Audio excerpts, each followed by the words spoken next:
Hi, I'm Mark Lightfoot, the owner of SnowOnly.com, and I am absolutely delighted today to have Ian Martin, the host of the Ski Podcast. And we were just discussing that he's now on almost 260 episodes of the Ski Podcast.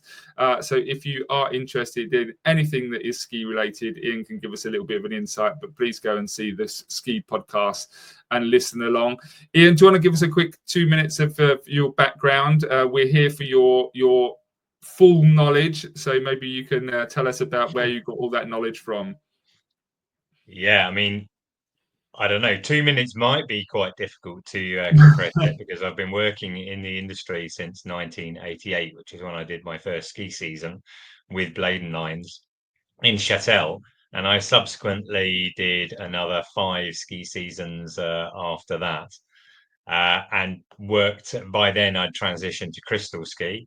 I worked for Oh, wow. Crystal Ski back in the UK in marketing. And then shortly after that, I set up a business called natives.co.uk, which was a recruitment community I for remember. season workers. Yeah, monetized that through recruitment primarily, but we had lots of different areas. I sold that business. And more recently, I've been working as a freelance digital marketing consultant and set up the podcast in 2017 now. So, yeah, you're right to say that we now have 262 episodes in total, actually. And just on that, Ian, for the Ski Podcast, just to do a little bit of a pitch for you, what kind of areas do you cover? Like, it's not predominantly France. It's all areas and kind of all genres, is it? Hey, look, in 260 plus episodes, we've covered a lot. It's certainly not just France. I mean, in terms of destinations, most of those, regular destinations that people know, Val d'Isère, Antibes, Maribel, Courchevel, etc. Yes, of course, we've covered them in the podcast at different times. But I've had people on the podcast who've talked about skiing in Turkey or Svalbard or Morocco, or myself, I went to skied on Mount Etna in Italy earlier this winter. Yeah. And those are just the destinations. I'm very interested in the sustainability side of things. So I've talked to a lot of people about different projects that are going on in different resorts, the different approaches that people are taking. I'm very interested in the collective passes. By that I mean the Epic Pass, the Icon Pass, but also the Magic Pass, the Indy Pass. This is a new development. We consider a lot of personalities. I've interviewed a lot of the racers. Certainly, pretty much everyone who's presented on Ski Sunday: Shemi Yorkor, Ed Lee, Graham Bell, Tim Yeah. Woolwood, etc. Dave Riding, all of our athletes, Mia Brooks, the freestyle athletes as well, James Woods, pretty much everyone at some point, I would say, I've interviewed on the podcast. But that doesn't mean that there aren't still loads more stories that I'm interested in discovering and talking about. Yeah, because you just do a trip around all the indoor ski slopes, I saw. Yeah, yeah, that's right. That was actually a fundraiser for the charity Snow Camp, who raise money to help people from the inner city experience snow sports. But yeah, the idea was, and a listener had suggested this to me at some point. Sadly, I can't actually remember who that listener was because it was years ago, and I thought, oh, that'll be impossible. But to ski all of the UK's indoor snow domes in a single day, and yeah, there are 5 of them now. So I went to Tamworth Snow Dome, Chill Factory in Manchester, Snow Zone Castleford, Snow Zone Milton Keynes, and then the Snow Centre in Hemel Hempstead. Yeah, it was a big day out. I think I drove 600 plus miles during the course of that day. And what And, I just mentioned the sustainability side of things as well. I was in an electric car as well, so I had to kind of, balance, make sure I was able to charge and make that work. So in some respects, it's a proof of concept for people who think, oh, range anxiety, I'd never be able to do a long journey in an electric car. But yeah, yeah. everything worked very well. And what was the, just so I can quickly understand, just top to bottom and then you leave? No, I did 10 runs in every slope. That was Okay. a kind of commitment, yeah, just to do Yeah. 10 runs. It still takes quite a long time. I mean, they were all brilliant. They made it to each destination, each of the snow centres had skis ready for me. I had my own boots. They're all set up. They have my sizes, so I was able to get in and get onto the slope really quickly. And they let me kind of queue jump to a certain degree. In fact, in Tamworth Snowdome, that I was the first person on the slope. It didn't officially open until 10, but I was skiing on there at 9 in the morning. So I actually had the Nice. whole slope to myself there, which was fantastic. That's amazing. That's amazing. Okay, let's kind of get on to obviously just have a bit of a chat today. So from my business, just for anyone that's kind of listening to the first time, I'm predominantly for ski property. So SnowOnly.com is a portal for ski property in many countries. And I'm not going to speak to Ian about that. I'm not going to bore him with the ski property stuff and go down that conversation. But one of the conversations that we frequently have with people is just ski resorts in general, in terms of what is the future of skiing. I feel like since I've been skiing the last 40 years or so, I feel like it's changing quite rapidly. There's obviously the discussion around climate change. There's obviously, as you said, about sustainability, what the future of ski resorts is going to look like, people looking to be in altitude. And I think I'm just trying to lean on Ian's experience a little bit of speaking to so many people, and obviously starting his skiing adventure back in 1988 in Chatel, kind of what he sees for the future of skiing. The conversations that we're having is a lot about, obviously, dual season is of paramount importance to people. We are at the moment even having buyers that are buying property in ski resorts and have no intention of skiing. They might rent it out most of the time, but they're there for the summer.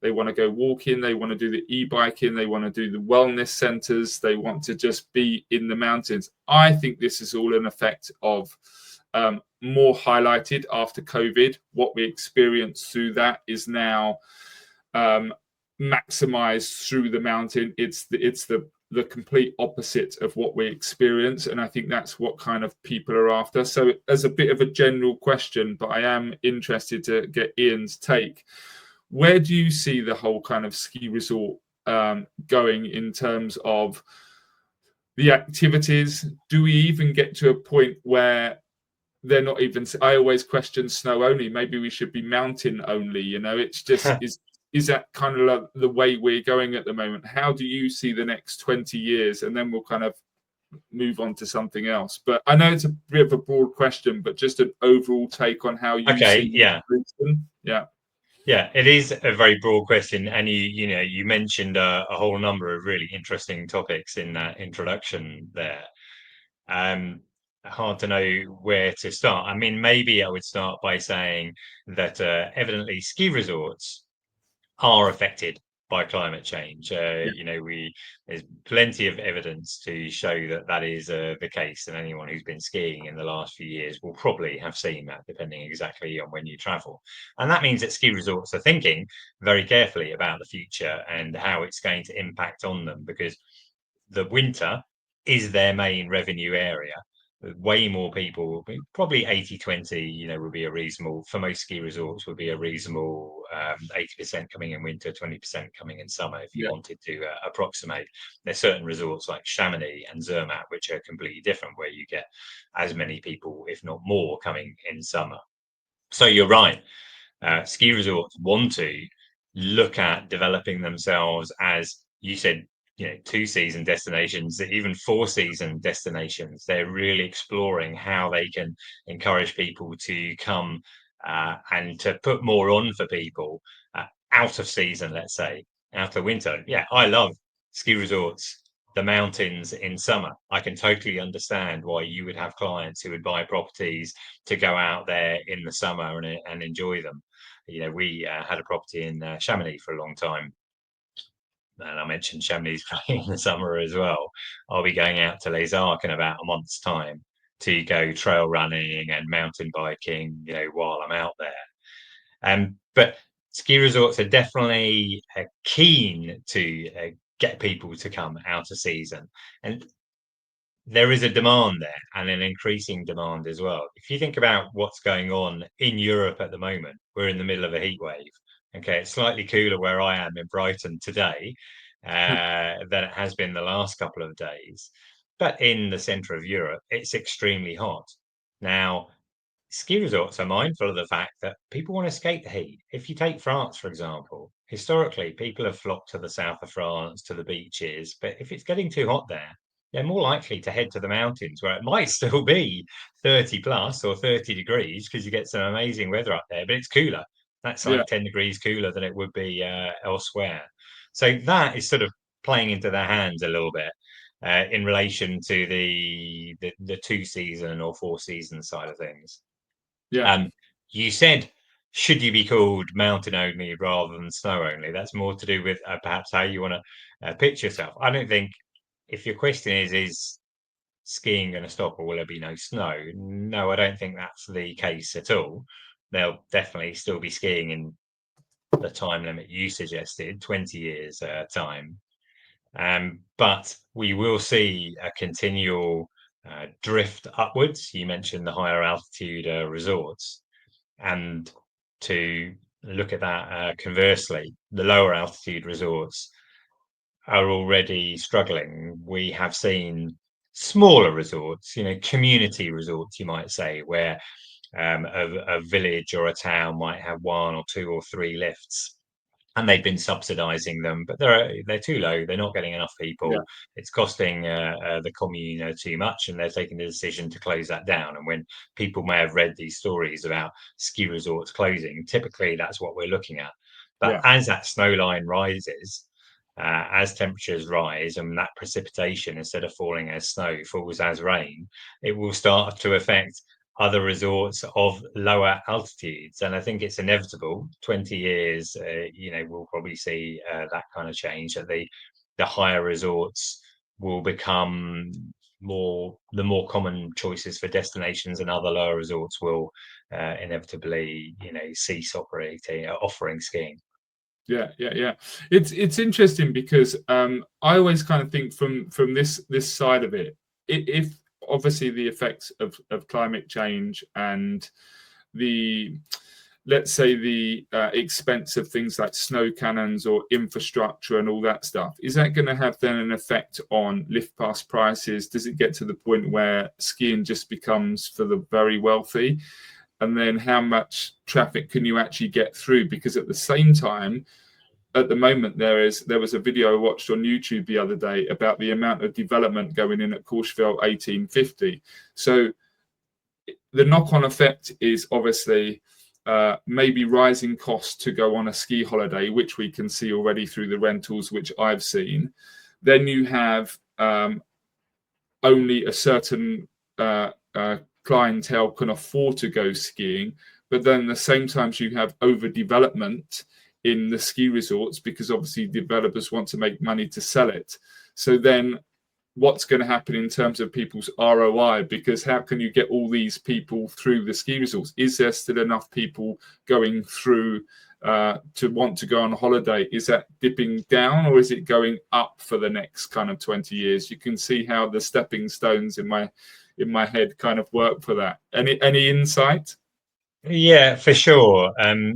Evidently, if you said that there were fewer ski resorts available, supply Yeah, is going down, and let's say demand remains the same, we can come back to demand a little bit. Then you're either going to get one of two situations. If the price remains the same, what we might, if you want to call it over tourism, overcrowding, a higher resort, more people are flocking there, and therefore they're longer queues, or there's more people on the slopes. That can be a factor. A way that you can try and control that as the business is to charge more. So lift pass prices, I would expect to go up. Part of that will be because they can, if there's demand, and part of that will be the continued investment in new lifts to yeah, reduce any pressure points on queues. And we see this regularly anyway. If you can get people, if you can take 2,500 people per hour up the mountain instead of 1,250, then you solve your queue. You don't necessarily solve the problem of the number of people on the slopes, but the sure. customer experience is going to, they're going to get better value for money. Yeah, Let's say, so the money is going into new lifts. and we see that money going into new lifts anyway. So many resorts are investing in these prestige projects, you might say. A really good example would be, for example, in Les Deux Alpes, where they have recently replaced the Gendry lift. It used to take 40 minutes to get from the resort at 1600 meters to the glacier at 3,400, and now it takes 17 minutes. 40 minutes. Yeah, so it's less than half the time. Yeah. But that has been created, yes, to reduce queues, to make it better for skiers, but also with half a mind on what skiing will look like in 20 years' time. You need to get people up high. We need to get them up to the glacier. And in reference to your other point about people who are going not necessarily just for skiing, that is an all year round lift. People can go up there all year round. It's accessible for people with disabilities and wheelchairs. You can put mountain bikes on it. You can go up the top, and you can go up there as a skier with a really nice restaurant area at the top as well. Incredible views. That sort of thing is appealing to people at any time of year. It doesn't have to be winter. And those kind of prestige investments are becoming more and more common, more prevalent. I mean, Zermatt is a resort like Chamonix, which I've referenced several times. They're very good at monetizing what they have. They have the Matterhorn in Zermatt, Mont Blanc in Chamonix, and people come from all around the world to see those places and spend a very large amount of money to go on the lifts to get close to them. Yeah, it's funny. Just a quick reference to that. The two main, I wouldn't say the two main, but it definitely in the top 5 of inquiries that we get on our site for France, ironically, are Chamonix and Morzine, and that they're not considered high resorts by any stretch of the imagination. Chamonix is more of a town than it is a kind of ski resort first, and does more in the summer than it does in the winter by, I think, about 30%.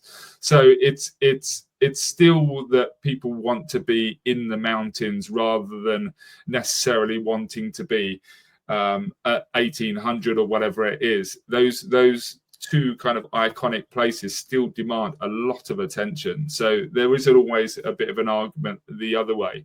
Have you, in terms of obviously the infrastructure and people, places like Alpe d'Huez and doing that, have you spoken to anyone about like really futuristic ideas, new ideas for ski resorts that are kind of interesting that you think might come into play in the next few years?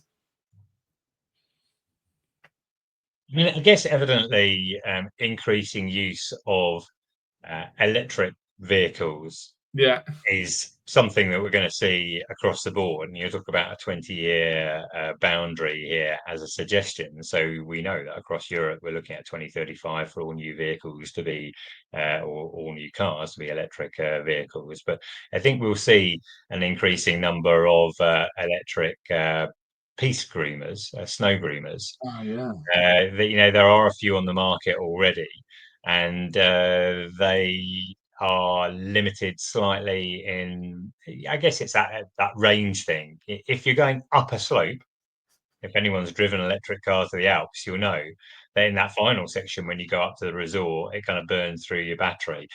Conversely, when you're coming back downhill, it can add more to it. When I drove to Zermatt a few years ago, and I can't remember the numbers, but it's something like I set off, with 100 miles in my battery, and by the time I got to the bottom of the hill down in Brig, it was up to 120, even though I'd driven 20. The same principle applies with piste bashers. At the moment, there are models out there, and they're typically used for cross-country tracks or walking tracks or something like that, where it's flat, where it works. But as battery technology improves, and resorts like Serre Chevalier are experimenting with charging points on the mountain, then we'll see more of those in place. So you might call that futuristic. I think more electric vehicles, on the mountain will be a part of it. An idea that I've seen, and this will be really interesting to see whether this does eventuate anywhere. You mentioned my tour around the UK's indoor snow slopes a while ago. There has been a proposal to build an indoor snow slope in Teen, for example, a few years ago. It was discussed. They were talking about, they would therefore be able to guarantee snow skiing, and teen is high anyway, but all year round, any time of a year, at 2,100 meters. They've obviously got the glacier as well. And there is another resort, I can't recall what it is now, who's also, played with that idea. Now, in 20 years' time, yeah, okay, maybe that could happen. Ski resorts have got the facilities. They want to be able to guarantee snow. Now, while snowmaking, artificial snow, if you want to put it like that, is a crucial part of every ski resort's strategy. Early in the season when it gets cold, as soon as it's Yeah. cold, we'll put the snow cannons on. A lot of resorts do snow farming, try and protect snow over the winter. They put tarpaulin, etc., over the glacier, over snow that they've stored, they've stockpiled, etc., and Yeah. then redistribute it when the season starts. But the snow cannons are the crucial part of that. And if the temperature is too warm, put the snow cannons on, which is entirely feasible that we could expect to see that in 20 years' time. Yeah. You talk about the beginning of the season when you have Christmas and New Year, for example.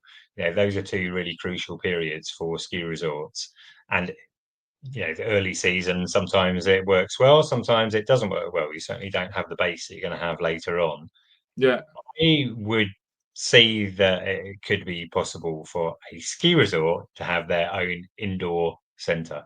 Yeah. Wow. Yeah, I guess that kind of makes sense in terms of obviously all the beginners then have got somewhere to go. Maybe someone. I remember my mum going up in Chamonix and just crying at the top of the mountain because the whole thing was so overwhelming. It was crazy. So I think obviously to get her into it a little bit, then the learning part of the ski resort would take away that fear, and you can just kind of practice. I guess there's obviously that situation there. Just to kind of move on a little bit slightly. In 10 years, 10 years time. Oh my God, I thought it was 2020 for a second. In a few years' time, we're going to have obviously the Winter Olympics at 2030.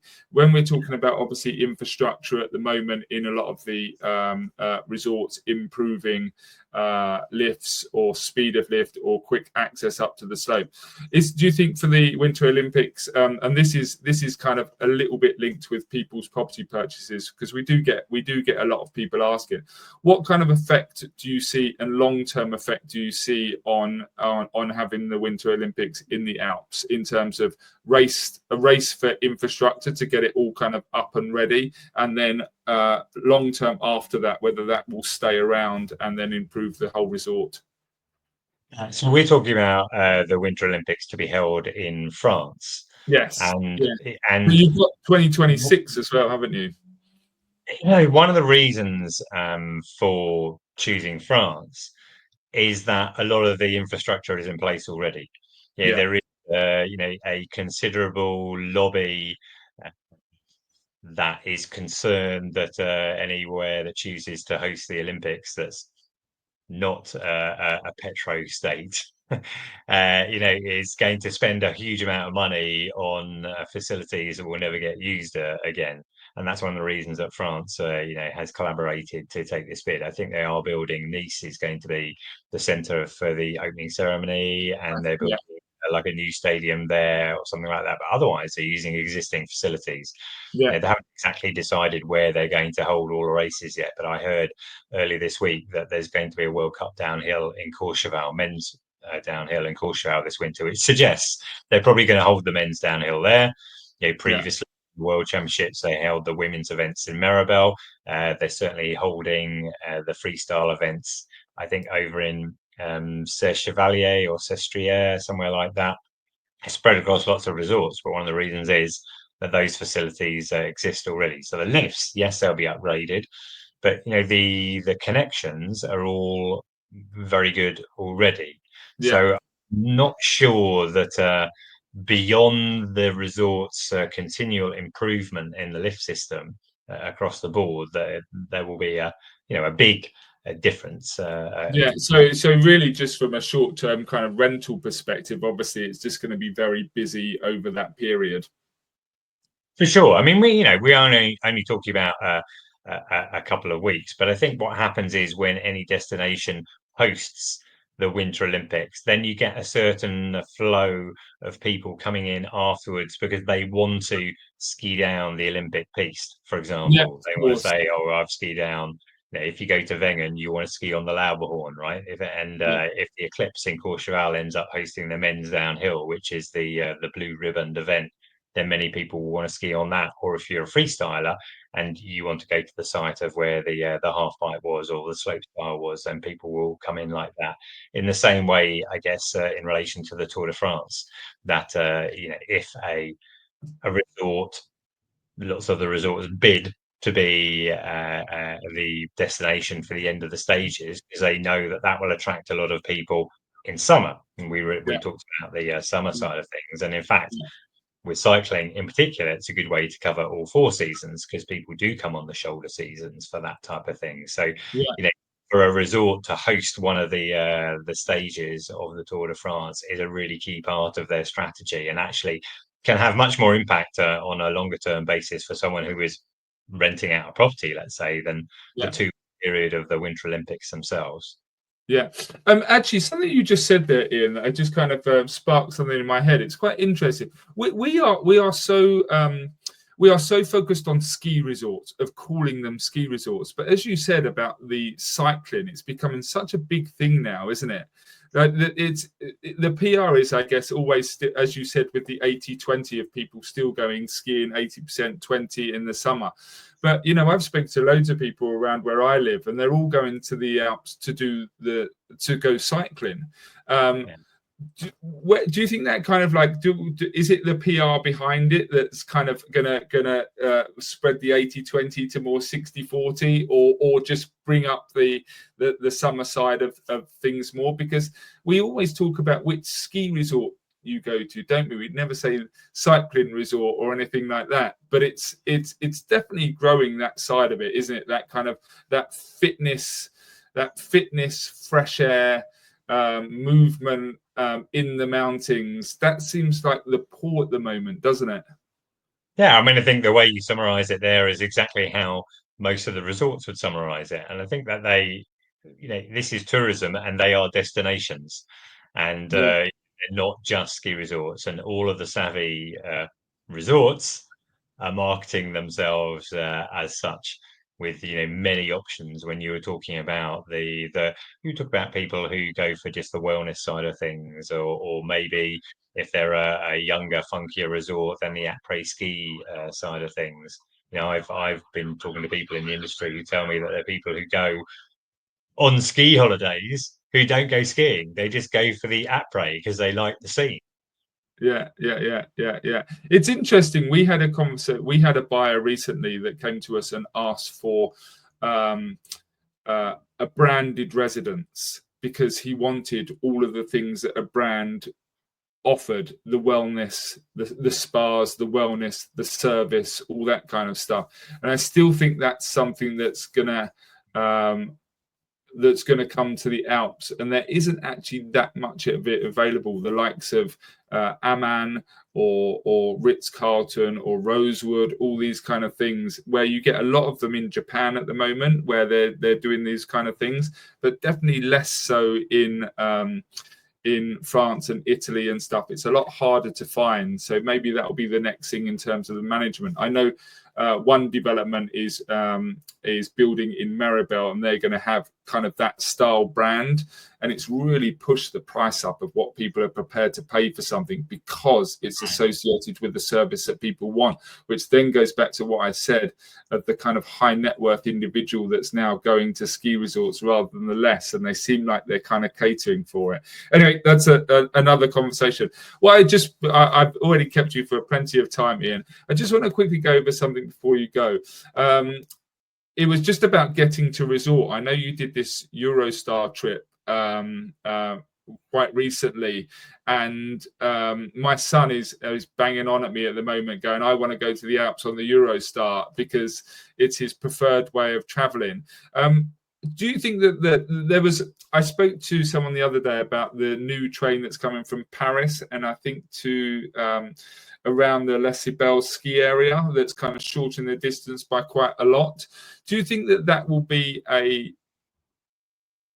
genuine way for like people to travel to the Alps in terms of actually getting more and more people and less people flying, or you think it's always going to be the flying route is the preferred option?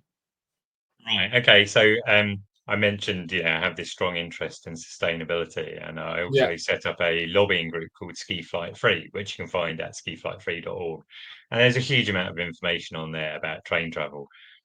But personally, I haven't flown for a couple of years. I've been traveling by train out to the Alps Oh, amazing. 4 or 5 times a season. So I am quite experienced at it. And therefore, I mean, for me, it's such an easy decision because, yeah, I'm motivated by reducing the emissions because the ski industry is threatened existentially by climate change, but also because it's just such a nicer way of traveling. You don't have to, like, I can turn up to St. Pancras. I cut it. I'm quite experienced. I cut it quite fine relative to most people, but normally, I turn up like 40 minutes beforehand before the thing leaves, and none of that hour and a half. You can get through from arrival to going through security and customs. Typically takes about 15 minutes. It can take as little as 5 minutes. It's never taken me more than half an hour to go through. And as soon as you're through, you're in the departures lounge. You don't have to walk another mile that you have Yeah. to airports. You don't have to worry about liquids. You can take a cup of tea with you in your hand as you walk through customs. There's no weighing your baggage or anything like that.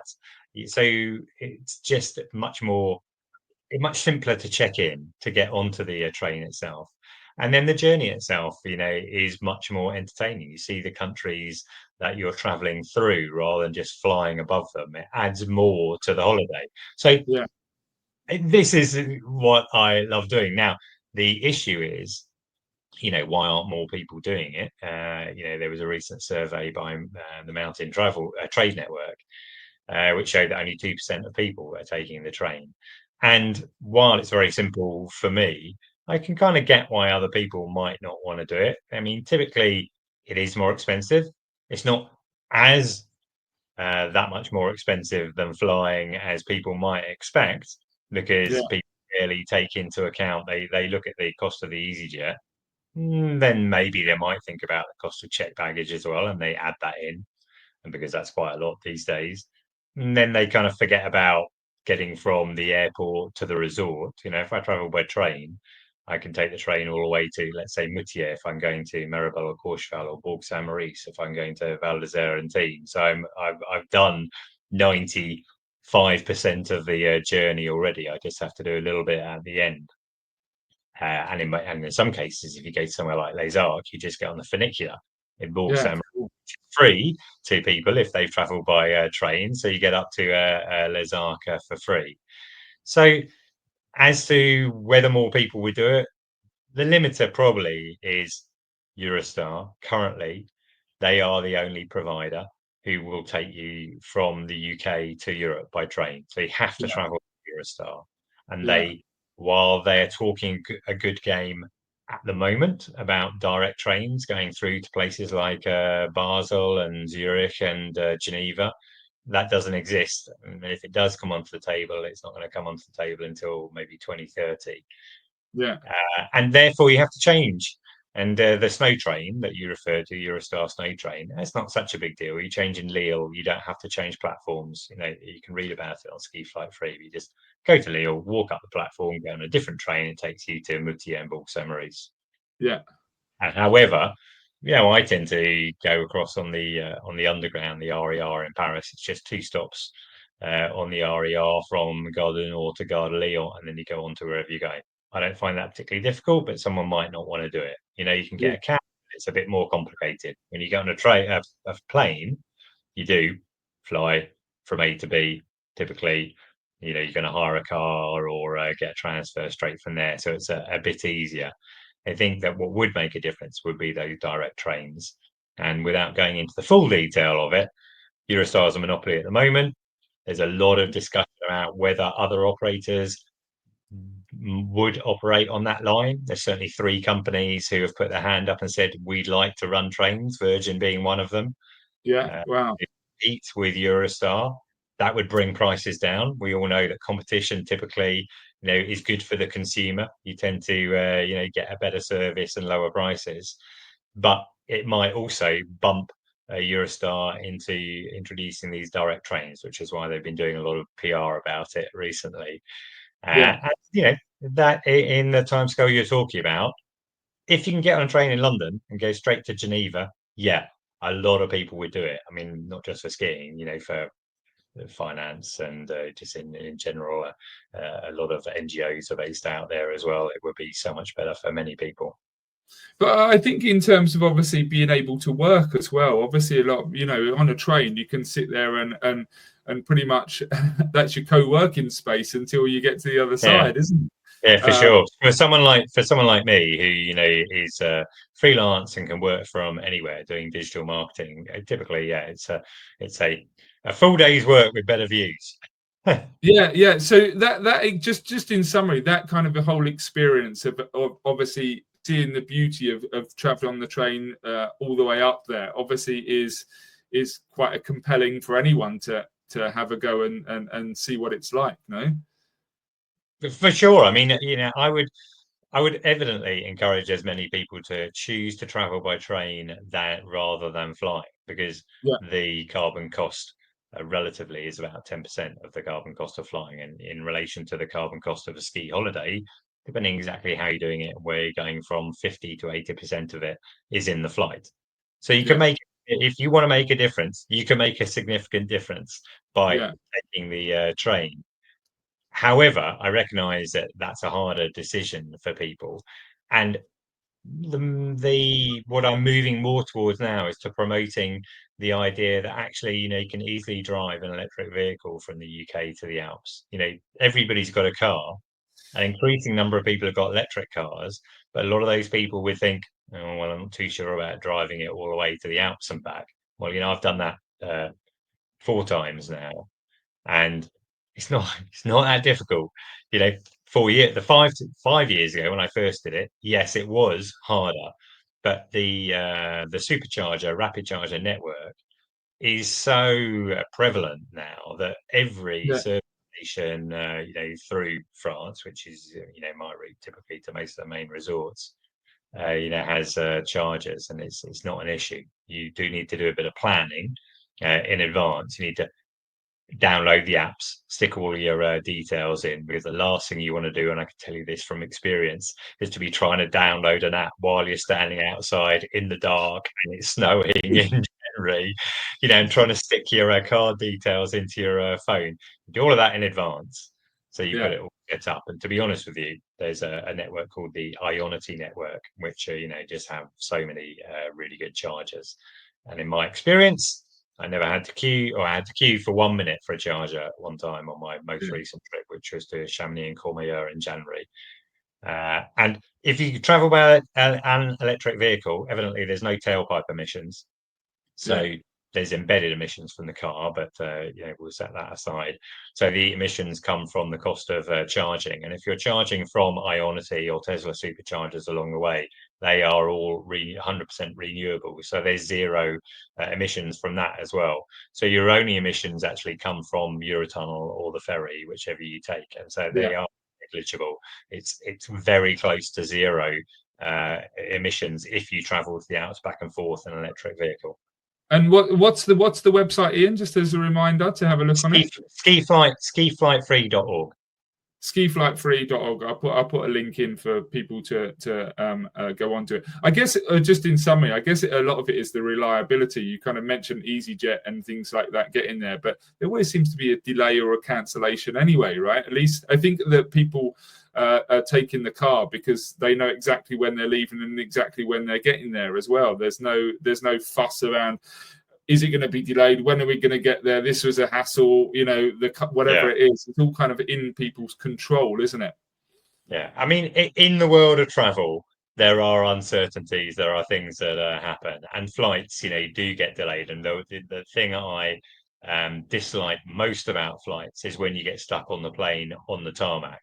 You're either, waiting to get off or waiting to start. And, Yeah. I get claustrophobic. I don't like that at all. Now, Yeah. trains do suffer from delays from time to time as well, but you can get up. you can walk around at any point. You're not like stuck in your seat. You can go along to the buffet car, and stand over there and have a cup of tea and have a drink and have a chat with someone if you want to. And obviously, if you're traveling by car, you can stop any time that you want. But in terms of traveling by train, you just got so much more flexibility relatively. Yeah, agreed. Ian, I've taken up so much of your time. I think we'll just leave it on the fact that your ski podcast, if anyone was going to tune in, is there a particular episode that is your favourite, or do you think that would be a good one to tune into and listen to? Yeah, I mean, it's interesting that you should say that because I've mentioned Chamonix a lot of times. I think episode 200 is a Chamonix special. I went over there last winter and I was lucky enough to be shown around by a guide called Bernadette.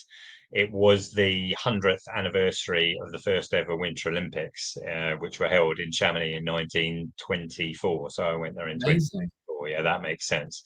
And I interviewed her. In fact, we walked around Chamonix and she told me about the different sites. It's like a walking tour you can do where you can go to the different sites of places where different events happen during those 1924 Winter Olympics.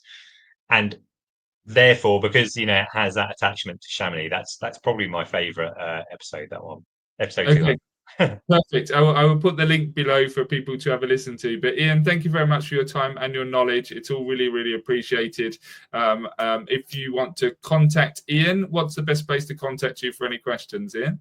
Via social at Ski Podcast or the Ski Podcast at gmail.com. Perfect. A wealth of knowledge for anyone that is listening. Ian, thank you so much for your time and have a good day. No worries. Thank you, Mark. Cheers, buddy. Bye.